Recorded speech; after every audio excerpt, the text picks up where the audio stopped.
Namaste, welcome to Adhan. Today we have Mr. Navneet Chaturvedi, National President, Janata Party, with us in our studio. Came from Delhi as part of his party activities. And we are going to discuss the ongoing developments in both Telugu states as well as at the national level. Good evening, Mr. Chaturvedi. Namaste. So just now we got a sensational news that too through the Home Minister, senior BJP leader, Mr. Amit Shah, he has announced that BC candidate will be their chief minister. A BC leader will be their chief minister candidate if BJP wins in Telangana. मैं भी आज एक घोषणा करना चाहता हूँ। पत्री साहब, मैं घोषणा करता हूँ कि यदि तेलंगाना इलेक्शन जनता पार्टी जीत जाती है तो मैं एक ब्राह्मण कैंडिडेट को तेलंगाना का सीएम बनाऊंगा। यदि 2024 का इलेक्शन जनता पार्टी जीत जाती है तो आफ्टर ए लॉन्ग टाइम हम एक ब्राह्मण को भारत का प्रधानमंत्री बनाएंगे। तो हमारे हिंदी में एक कहावत है, न नोमन तेल होगा न राधा नाचेगी। कहने में क्या जाता है, तो it's all a kind of caste politics कि आप बैकवर्ड क्लासेस वाले वोट्स को ल्यूर करने के लिए उन्हें एक झुंझुना पकड़ा दीजिए कि हम बीसी को सीएम बनाएंगे। सो यदि अमित शाह जी ये कह रहे हैं कि वो तेलंगाना में एक बीसी बैकवर्ड क्लास को सीएम बनाएंगे, अच्छी बात है। They are also citizen of India. BC होना कोई गुनाह नहीं है। वो भी पॉपुलेशन जैसे बाकी की अदर कास्ट है, वैसे बीसी भी भारत का नागरिक है। तो हर नागरिक को हक है आगे बढ़ने का। तो माई कंटेंट इज, क्या अमित शाह जी ने राजस्थान में मुख्यमंत्री की घोषणा कर दी है कि भाई राजस्थान में वो बीसी को सीएम बनाएंगे या राजपूत को बनाएंगे या जाट को बनाएंगे। तो जिस स्टेट में उनका कोई स्टेक नहीं है वहाँ पे आकर के वो बोलेंगे कि मैं इस कास्ट वाले को सीएम बना दूंगा। It's a part of fun only. थोड़ा सा मीडिया हाइप बना लेंगे, थोड़ा सा सोशल मीडिया पे gossip. And why don't you look at the positive angle of BJP? See, so far the state of United Andhra Pradesh or after division of the state, Telangana, neither Telangana nor Andhra got BCs as their chief ministers, either Reddy, Kamma or Velama. Yes, I come to the point. Actually, last few weeks से हमारे राहुल गांधी जी लगातार ये बोल रहे हैं कि OBC को representation नहीं मिल रहा। Union of India, union government में आउट ऑफ 90 सेक्रेटरीज में से केवल 3 सेक्रेटरीज जो है वो ओबीसी के हैं। ओबीसी का कास्ट सेंसस करवाइए, ये कीजिए, वो कीजिए। तो नाउ तेलंगाना में जहाँ तक मेरी जानकारी है केवल 2 ही पार्टियां रेस में है। One is the BRS and second one is the Congress party. तो BJP is the third one. So और जहाँ तक आप लोग भी जानते हैं कि तेलंगाना में जो कांग्रेस का चेहरा है, जो भी मेन बड़े बड़े नाम हैं, उनमें से मेरे ख्याल से बीसी कोई नहीं है। तो जस्ट ये एक गिमिक है to counter the Rahul Gandhi कि आप जो ओबीसी हितैषी बन रहे हैं, नाउ काउंटर अस कि आप तेलंगाना में अपना चेहरा किसको BJP has very strong BC leaders in Telangana. You know, Bandi Sanjay, Dharampuri Arvind and Etal Rajendra. I agree, वो लोग स्ट्रॉन्ग होंगे, बट स्टेट जीतने का कैपेसिटी तो नहीं रख रहे ना। तो जब आप स्टेट जीतने की कैपेसिटी नहीं रख रहे तो आप यहाँ पे out of 119 assembly segments, BCs are going to dictate the victory of the parties. Around 80 segments. They are the deciding factors. Yes. देखिए, बीसी का अपना एक कास्ट पॉपुलेशन है, वो उनका एक स्ट्रेंथ है हर स्टेट में, not only Telangana, her state में उनकी एक स्ट्रेंथ है। तो मेरा वही सवाल है कि यदि वो तेलंगाना में एक बीसी सीएम बनेगा, वो घोषणा कर सकते हैं, तो यही घोषणा वो राजस्थान में क्यों नहीं कर रहे हैं? राजस्थान में भी बहुत सारे बीसी हैं जो स्ट्रॉन्ग हैं, बड़े नाम भी हैं। नहीं हो रहा ना। मध्य प्रदेश में भी बीसीस है ना। हाँ, And Shivraj Singh Chauhan is a BC. Yes. You know, so they made a BC there. हाँ Even if they come to power in Rajasthan also, they may. Why don't you think like that? ठीक है, तेलंगाना में वो घोषणा कर रहे हैं कि हम बनाएंगे, Hmm. तो राजस्थान तो आपका अच्छा होल्ड स्टेट है, Hmm. तो राजस्थान के एक अच्छे होल्ड वाले स्टेट में आप घोषणा क्यों नहीं कर रहे कि आप वहाँ पे एक बीसी को सीएम बनाएंगे? So how do you look at the BJP strategies strategy in announcing BC leader as their CM candidate? It's a headline management and nothing else. Headline management. It's all headline management. Some part Only of to gossip, draw the attention of voters. to draw the attention for headline management, for some social media gossips, and to counter the Rahul Gandhi. कि now you announce who you आपका तेलंगाना में कांग्रेस का fifth कौन? Congress cannot, BRS cannot. You know now BRS is also a national party. So the race is between three parties. Yes. Among three parties. Yes, sir. All three are national parties, including Bharat Rashtra Samiti. Mm-hmm. But they are not contesting in the rest of the four assembly election for four states where assembly elections are going on now with same with Telangana. Mm-hmm. But still it is a national party. देखिए, national party घोषणा करना एक आसान काम है। National party का जो status है वो आपको इलेक्शन कमीशन ऑफ इंडिया देता है, और वो तभी मिलेगा जब आपको मोर देन 7 स्टेट्स में आपको अबाउट 6% आपको वोट मिला हुआ हो। तो जैसे आपने नाम लिया बीआरएस का, तो BRS is a recognised state level party. उन्होंने अपने कॉन्स्टिट्यूशन में अमेंडमेंट किया और बोला कि अब हम नेशनल लेवल पे भारत के हर स्टेट में जाकर के चुनाव लड़ेंगे। तो यस, उनको राइट है, वो भारत के हर हिस्से में, हर गांव शहर स्टेट में जाकर के चुनाव लड़ सकते हैं। बट नेशनल पार्टी का तमगा जो स्टेटस है, जो टैग है, वो उनको इलेक्शन कमीशन ऑफ इंडिया देगा after securing 6% vote in more than 7 states. I think CPI lost its national status. बहुत सारी पार्टियों ने, इवन बसपा बहुजन समाज पार्टी ने अपना नेशनल पार्टी का स्टेटस लूज कर दिया। समाजवादी पार्टी नेशनल थे ही नहीं। एनसीपी ने भी लूज कर दिया नेशनल पार्टी का स्टेटस। समाजवादी पार्टी कभी नेशनल पार्टी थी ही नहीं। तो एवरी पॉलिटिकल पार्टी, इफ आज आप जाए, Trinamool is not a national party, they are the state party. So now only 2 are the national parties. देखिए, लेट मी चेक यू। आप भारत का कोई भी नागरिक अपनी एक पॉलिटिकल पार्टी को एस्टेब्लिश कर सकता है। जब भी वो अपनी पॉलिटिकल पार्टी को एस्टेब्लिश करेगा तो वो पॉलिटिकल पार्टी एक रजिस्टर्ड पॉलिटिकल पार्टी होगी, और वो रजिस्टर्ड पॉलिटिकल पार्टी भारत के हर स्टेट में चुनाव लड़ने के लिए एलिजिबल है। अब now point comes to regional party और national party. Regional party means जब किसी पार्टी को पर्टिकुलर किसी एक स्टेट में मोर देन 6% वोट मिलेगा तो वो रीजनल पार्टी होगी, और यदि उस पार्टी को मोर देन 7 स्टेट्स में अबाउट 6% वोट्स मिल रहा है तो वो नेशनल पार्टी बनेगी। तो आप स्टेट पार्टी रहेंगे या नेशनल पार्टी रहेंगे, ये दोनों का tag election commission of India grant करता है। Okay, so let's come to your party. Yes. So Janata Party, I think you have revived it after the exit of Mr. Subramanian Swamy. हम लोग इसको कोशिश You have कर रहे हैं। taken several hardships to revive That's why it. मैंने आज आपको जो बताया कि नेशनल पार्टी, रीजनल पार्टी का क्या होता है। जनता पार्टी एक समय में एक राष्ट्रीय पार्टी थी। Then we lose our status and हम लोग ड्रॉप डाउन हुए स्टेट पार्टी में। फिर हमारी परफॉर्मेंस अच्छी नहीं रही। इनफैक्ट 2009 के बाद से तो हमने चुनाव भी नहीं लड़ा। सुब्रमण्यम स्वामी जी ने जनता पार्टी का मर्जर की घोषणा कर दी थी 2013 में, but merger some technical reasons की वजह से हुआ नहीं था, वो केवल अनाउंस करके रह गए थे। तो 2014 का चुनाव जनता पार्टी ने नहीं लड़ा, 2019 का चुनाव जनता पार्टी ने नहीं लड़ा। तो 2009 से 2019 जब एक 10 साल का गैप आ जाता है तो आपका जो पार्टी का रिकॉग्निशन है वो खत्म हो जाता है। तो we are a political party, registered political party, but our recognition status is now lost.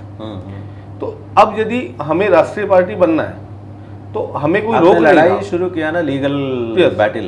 तो आज हम भारत के हर राज्य में जाकर के चुनाव लड़ सकते हैं, बट हम लोग जनता पार्टी एक राष्ट्रीय पार्टी नहीं है। हम राष्ट्रीय पार्टी तब बनेंगे जब हमें मोर देन 7 स्टेट्स में, यदि आज हम 24 की लोकसभा प्लान कर रहे हैं तो इसका मतलब ये हुआ कि मुझे 7 स्टेट की एटलीस्ट एक लोकसभा सीट में मुझे मोर देन 6% वोट मिले।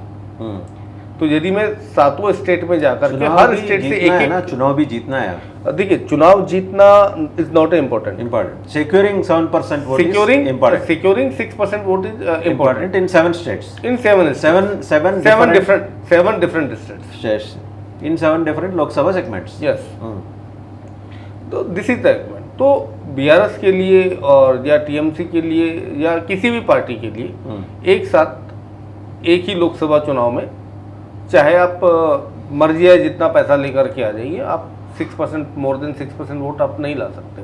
Practically not possible. But how आम आदमी party could make it out? देखिए, It has become national party. आम आदमी पार्टी ने 2014 के अंदर उन्होंने 400 पार्लियामेंट्री सीट्स पे चुनाव लड़ा। Then again they did it in 2019 parliamentary seats. उसके बाद में वो अलग अलग स्टेट्स में उन्होंने अपनी स्टेट यूनिट बनाई। हर स्टेट इलेक्शंस के अंदर उन्होंने वोट पंजाब, कैप्चर किए। गुजरात, गोवा। तो नाउ बाय दिस वर्च्यू उन्होंने अपना वो नेशनल पार्टी का स्टेटस अर्न किया। तो आम आदमी पार्टी को वो स्टेटस अर्न Even though करने they में, lost elections in those states. Yes, तो आम आदमी पार्टी को नेशनल पार्टी का स्टेटस अर्न करने में 9 इयर्स की जर्नी लगी है। तो 9 साल की जर्नी के बाद में उनको इलेक्शन कमीशन ने नेशनल पार्टी का टैग दिया है। तो it's not easy for BRS कि वो 24 के इलेक्शंस में उतरे और वो नेशनल पार्टी बन गए। मतलब थ्योरेटिकली नॉट पॉसिबल। अपन जनरल लैंग्वेज में किसी को भी बोल सकते हैं कि national party, but national party और regional party is a tag given by the election commission. So do you think that BRS would achieve it in the next decade? देखिए, नेक्स्ट डिकेड के अंदर डेफिनेटली दे कैन डू। यदि वो उस दिशा में प्रयास करेंगे तो जरूर कर सकते हैं। एवरीवन, कोई भी हासिल कर सकता है। So that is about BRS. Hope you are following AP politics. So we've been watching the news about Mr. CBN, his arrest, and now he is in judicial remand. Now it is 48th day or 49th day. So he's today also his bail petition was adjourned. Means that inquiry was adjourned to the 30th of this month, and a squash petition is pending before Supreme Court on 9th November. It seems it is taking delay and further, and he wrote a letter to ACB judge stating that his life is under threat. How do you look at his appeal to the CBI judge? Really, he is a high profile political leader. देखिए, हमारे constitution में और jail manual के अंदर एक आम नागरिक को, जो एक आम कैदी है, उसके लिए भी जो ह्यूमन राइट्स जो आदमियों के होते हैं, उसी तरह से कैदियों के भी ह्यूमन राइट्स होते हैं। उन्हें अच्छा खाना मिलेगा, अच्छा रहने को मिले, साफ क्लीन हाइजीन इन्वायरमेंट हो, उनके हेल्थ का ध्यान रखा जाए। ईच एंड एवरी लॉ में सब कुछ प्रेस्क्राइब्ड है, जो एक आम नागरिक को भी वो सुविधाएं मिलती हैं। अब as a Z plus protectee, as a ex CM, वो डेफिनेटली कुछ एक्स्ट्रा चीज़ों के एंटाइटल्ड हैं, जिसमें से सबसे बड़ी जो आता है वो आता है आपकी हेल्थ सिक्योरिटी, आपका हेल्थ बुलेटिन। तो वो जो चीज़ें हैं वो स्टेट गवर्नमेंट को उसमें लुकआउट करना चाहिए, because this is the state subject. अब यहाँ पे एक बात आती है कि दिस इज कम्स अंडर आप बदले की राजनीति कर रहे हैं। तो बदले की राजनीति जो है वो उचित नहीं है, नहीं करनी चाहिए। और जो कर रहे हैं वो अपनी कुर्सी का, अपने ताकत का नाजायज इस्तेमाल कर रहे हैं। Why a chief minister will do that? Because the other man who is under judicial remand, he is not a prisoner, he is under judicial remand. He is facing trial. Yes, That's it. He is not a prisoner. We cannot say he is a prisoner. देखिए jail manual में दो तरह की कैदी होते हैं, एक विचाराधीन कैदी, Yes. एक सजा याफ्ता कैदी।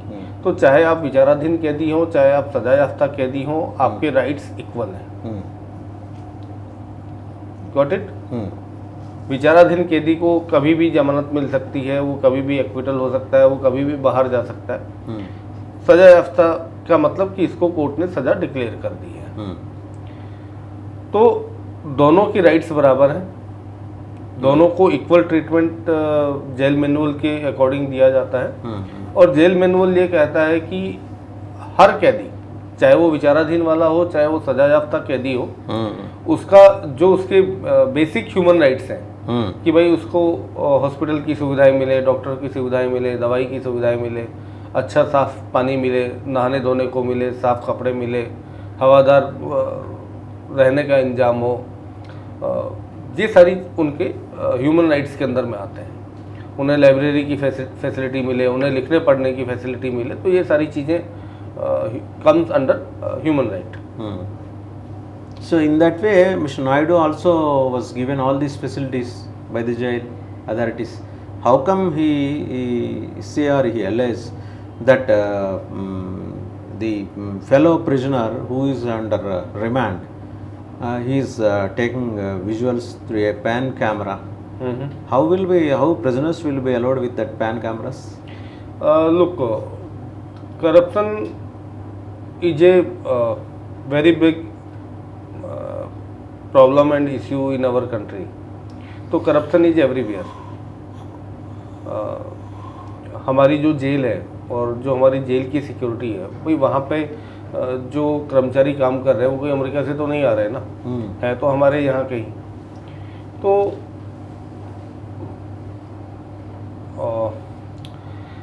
यदि आप बतौर एक इन्वेस्टिगेटिव पत्रकार, मैं आपको एक हिंट देता हूँ। एक पुलिस थाने में जितनी आमदनी होती है, आप कभी आपने ट्राई किया होगा, एक पुलिस थाने में जैसे कॉन्ट्रैक्ट होता है ना, नीलामी होती है, ये वाला पुलिस थाना इतने रुपए में बिकेगा, बोलो कौन एसएचओ बनेगा। तो उसी तरह से एक जेल की भी नीलामी होती है। और आप ये जान करके चौंक जाएंगे कि एक जेल से जो रेवेन्यू आता है वो पुलिस थाने के रेवेन्यू से कम 3-4 गुना ज़्यादा होता है। Is it? तो जेल का अपना अपनी एक अलग दुनिया है। Jail is a another world. Jail is a different world. Suppose that you are in jail and you are a high profile prisoner and you said कि मुझे तो घर का खाना खाना है। देन जेलर सेड कि okay I will allow you घर का खाना। Your every tiffin cost to 10,000 rupees per day और 20,000 रुपीज पर डे और 1,000 रुपीज पर डे और 1 lakh rupees per day, depend on the prisoner profile. So अब जो high profile prisoner है, यदि वो जेल का सूखा नहीं खा सकता एंड ही कैन अफोर्ड, वो पे करेगा। इफ ए प्रिजनर सेज कि I need mobile, then there is a rate chart for mobile. You want keypad phones like Nokia 1100, then this is the your rate card. If you want android phone, then this rate card. तो jail का अपना एक अलग underworld है। आप कभी किसी jailer से, जेल सुपरिटेंडेंट से, जेल डीजी से जाकर के मिलिए, ऑन द कैमरा शायद वो नहीं बोलेगा, लेकिन ऑफ द कैमरा बहुत कुछ बोलेगा। So all are available in the prison? Everything is available in prison. बाहर जो आपको चीज़ नहीं मिलेगी वो आपको जेल के अंदर मिलेगी। जेल के अंदर भी मिलेगी? जेल के अंदर मिलेगी। आप हैदराबाद में जाइए, पूछिए इसमें कहाँ मिलेगी, गांजा कहाँ मिलेगा, चरस कहाँ मिलेगी, शायद आपको नहीं ढूंढ पाएंगे, आपको जेल में मिलेगी। Okay. So how do you look at the allegations of Mr. Naidu that he is facing a life threat in the jail? देखिए life, because he was given an independent barracks. Nobody, it is not approachable to the ordinary prisoners. Only jail superintendent and his deputies can go to him.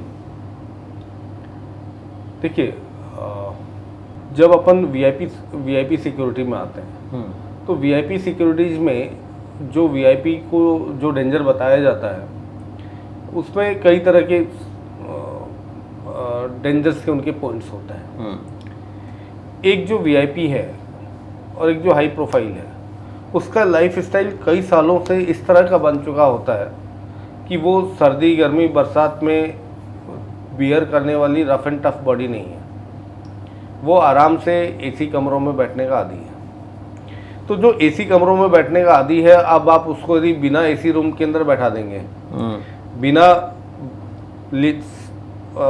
जो 5 star linens है, 5 star beds हैं, सोफे के बगैर आप यदि उसको रखेंगे तो उसका जो बॉडी है वो इन सब चीज़ों को मिसमैच करेगा। वो जो फूड जो खाते हैं डेफिनेटली वो फूड अंदर नहीं मिलेगा, तो उनकी बॉडी मिसमैच करेगी। Then the comes to hygiene. बाहर आदत होती है बिस्लरी पीने की, अंदर नॉर्मल पानी। वो जिस पानी से नहाते हैं बाहर मिलेगा वैसा पानी, अब आपको उसी से नहाना है। जिस पानी से नहाना है उसी पानी को आपको पीना है। तो this called the health threats, जिसको वो बोल रहे हैं कि इसको हमारी हेल्थ को थ्रेट है, इससे हमारी हेल्थ कॉम्प्रोमाइज हो सकती है। और डेफिनेटली नायडू साहब देखिए एक हाई प्रोफाइल आदमी है, सीएम रह चुके हैं, एक उम्र भी हो चुकी है। तो यदि एक 74-75 ईयर्स ओल्ड, 73-74 तो 74 ईयर ओल्ड को यदि एक अच्छा हाइजीनिक फूड, हाइजीनिक वाटर यदि नहीं मिलेगा तो डेफिनेटली हेल्थ कॉम्प्रोमाइज होगी। और चूंकि जो हाई प्रोफाइल डिग्निटरीज होते हैं उनकी लाइफ उनकी नहीं होती है, पूरे स्टेट की होती है। They are the assets for the whole, because they are public representative. ठीक है, वो आज सीएम नहीं है, बट एटलीस्ट एक असेंबली के एमएलए तो है, एक असेंबली के विधायक तो हैं। वो आज leader of the opposition, yes, it is cabinet rank. So they are represent, तो वो मिलियंस ऑफ लोगों की को रिप्रेजेंट करते हैं। तो मेरे ख्याल से स्टेट गवर्नमेंट को अपना दिल बड़ा करना चाहिए और उनका proper food, hygiene, health, water, doctor, इन सब चीज़ों का एटलीस्ट बंदोबस्त करना चाहिए ताकि इस पार्ट पे कंप्लेंट ना आए। Right. Finally, so what are your plans? Are you going to contest in the 5 state assembly elections, or would you like to contest only in parliament elections? देखिए, इलेक्शंस को कंटेस्ट करना और लड़ाई में army को लेकर के जाना is the same equal thing. यदि आर्मी तैयार नहीं है, आर्मी के पास में आर्म्स एंड एम्यूनिशन नहीं है, तो आर्मी मना कर देती है कि अभी हम लड़ने के काबिल नहीं है। जनता पार्टी एक अपने रिवाइवल की फेज से गुजर रही है। तो हमारी आर्मी कौन है? हमारे वॉलंटियर्स, हमारे कार्यकर्ता। अभी हमारे पास में वॉलंटियर्स, कार्यकर्ता स्ट्रेंथ कम है, और जो है वो प्रॉपर ट्रेंड नहीं है। तो एक अनट्रेंड कार्यकर्ताओं की टीम को लेकर के चुनाव में उतरना और चुनाव लड़ना समझदारी का काम नहीं है, क्योंकि हम ये चाहते हैं, बिकॉज जनता पार्टी का जो हिस्ट्री है, हम अपनी लाइफ में पहली बार चुनाव लड़ने के लिए उतरे और 52% वोट लेकर के हमने सरकार बनाई 77 में। तो हम उस हिस्ट्री को रिपीट करना चाहते हैं। हम ये चाहते हैं कि जब हम लड़ाई में उतरे तो जीत करके निकले, जमानत जब्त करा करके बाहर ना आए। तो हम लोग लड़ाई में उतरेंगे, पूरी तैयारी के साथ तो उतरेंगे, and before that we are working on our organisational strength, we are working on so many different so you want to build the party in an organic way. In an organic way we are working on our party infrastructure and party organization. और मैं आपको बताना चाहूँगा कि भारत के जितने भी states हैं या यूनियन टेरिटरीज हैं, हर जगह हमारा नेटवर्क है। वो बेयर मिनिमम चाहे 5 लोगों का नेटवर्क हो, चाहे 5000 लोगों का नेटवर्क हो, हमारा नेटवर्क है। In case of your Telugu states, AP and Telangana, both हमारे पास में एक अच्छा नेटवर्क है। हर डिस्ट्रिक्ट में हमारे पास में एक अच्छा नेटवर्क है, लेकिन इतना बड़ा नेटवर्क भी नहीं है कि आज हम तेलंगाना के स्टेट असेंबलीज में लड़ने के लिए आ जाएं। हम चाहे एक असेंबली में लड़ें, लेकिन वो जीतने के लिए लड़ेंगे। This is my So whichever the election you want to contest, if you are अभी sure हम- about if you are sure about winning chances, then only you will field your candidate. Yes definitely So in these 5 state elections, you are not going to field your no candidates. देखिए candidates को field करना Hmm.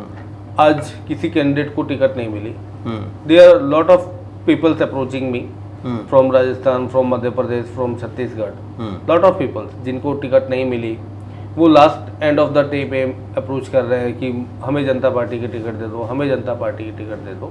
तो हम इस तरह पैरासूट्स लोगों को ticket दे करके और चुनाव में नहीं उतरना चाह रहे हैं। Hmm. हम ये चाहते हैं कि जो आदमी चुनाव लड़े वो चुनाव लड़ने से पहले Hmm. जनता पार्टी का मेंबर हो, हमारा ऑफिस बीरर हो, हमारे ऑर्गेनाइजेशन में काम किया हुआ हो, Hmm. हम उसको जानते हो, वो हमें जानता हो, उसने If such is organisation the case, your journey, you need to extend your journey for another 1 decade. I do agree. Hmm. हम जो आज कर So रहे you are हैं not in a hurry. हम हल जल्दी में नहीं है। Hmm. And how about parliament elections? Parliament में हम लोग ने करीबन 50 पार्लियामेंट सीट्स हमने आइडेंटिफाई करी हैं, Hmm. जहाँ पे हमारी कोशिश ये है कि उन पार्लियामेंट सीट्स में Hmm. यदि हमने एक एक कॉन्स्टिट्यूंसी में Hmm. यदि 1000 वॉलंटियर्स हम यदि प्रिपेयर कर पाते हैं Hmm. तो हम डेफिनेटली उन पार्लियामेंट सीट्स पे लड़ेंगे। By any Suppose that- chance, 2 Telugu states are there in your? Yes, they are included. Hmm. So I identified 50 seats. Hmm. Suppose that we failed. लेकिन मान लो हमने 50 की जगह 10 पार्लियामेंट सीट्स पर भी यदि हमारे पास में 1000 वॉलंटियर्स हैं Hmm. तो with a force of 1000 volunteers Hmm. In 1 parliament seat we will fight. Okay. हमने टारगेट 50 को, हमने खुद को टारगेट 50 का दिया है। Hmm. Let it see Hmm. हम उस टारगेट को So 50 even से- if you have 1000 volunteers in a parliament segment, you are going to contest from that Lok Sabha. Yes. Hmm? Because particular एक लोकसभा क्षेत्र में यदि आपके पास में 1000 वॉलंटियर्स नहीं है, Hmm. मेंबर्स होना सवाल एक नहीं different उठता thing है contest करने तो में. कंटेस्ट करने का कोई मतलब नहीं है, सेंस नहीं है। Hmm. तो मेंबर होना एक अलग चीज है, हम्म। वॉलंटियर होना एक अलग चीज है। मेंबर कोई भी आदमी मेंबर हो सकता है। But volunteer is a dedicated man. हाँ, तो volunteer is the person hmm. Who dedicated you minimum 1 hour 2 hour 4 hour 5 hours a day. Hmm. So we need 1000 volunteers Hmm. In each parliamentary seats. Hmm. तो यदि हमारे पास में यदि 24 का election आते आते तक सपोज दैट हमारे पास में 50 नहीं हम्म। 10 लोकसभाओं में भी यदि 1000 का गिनती आ रहा है तो हम लड़ेंगे Right. और वो लड़ाई हम जीतने के लिए लड़ेंगे। Right. So can we expect that you are going to field candidates from Telangana and Andhra Pradesh देखिए also in हमने 2024? 50 लोकसभा सीट्स आइडेंटिफाई 50 करी में हैं। है 50 में AP एपी and तेलंगाना दोनों है। Hmm. अब देखते हैं हमारा वॉलंटियर बेस हमारा बना पाते हैं या नहीं बना पाते। It's a big organisation challenge for Right. Thank you, Mr. Navneet Chaturvedi. So we have seen that Mr. Chaturvedi said that they are going to field 50 candidates from 50 parliament segments from across the country. Hopefully, AP and Telangana are also there, according to him. And at the same time, he was astonished at the statement of Mr. Amit Shah, BJP senior leader, that their CM candidate is a BC leader in Telangana. He posed a question to the BJP headquarters that would they declare that a Brahmin will be their CM candidate in Rajasthan? See, his intention is that wherever they don't have stakes, they do say like that, and when it comes to reality, they do not implement. That's what Mr. Chaturvedi's observation is. Thank you very much, sir. नमस्ते।